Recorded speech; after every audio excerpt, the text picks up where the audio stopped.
অমর্ত্য সেন কিসের উপর কাজ করার জন্য নোবেল পুরস্কার পেয়েছেন সেটা বলতে গেলে যাদের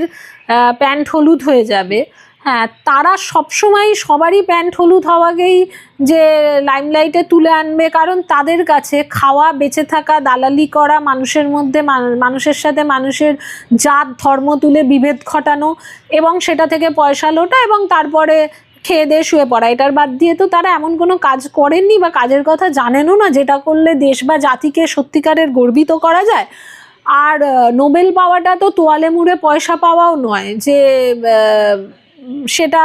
ভিডিও ডিলিট করে দিতে হবে। ফলে শুভেন্দুবাবু আর কাছে সত্যিই তো শুভেন্দুবাবুও সকালবেলা উঠে পটি করেন, অমর্ত্য সেনও পটি করেন, এবং উনি তো দুটোর মধ্যে কোনো তফাৎ দেখতে পান না। এটা বলে উনি ওনার যে শিক্ষার পরিচয়টা দিয়েছেন সেটার জন্য আমি ওনাকে সাধুবাদ জানাবো, এবং ওই RSS পন্থী লোকেদেরও, কারণ আমি বিশ্বাস করি যে অত্যন্ত অশিক্ষিত, অকর্মণ্য এবং অপদার্থ না হলে কেউ RSS বিজেপির সাপোর্টার হতে পারেন।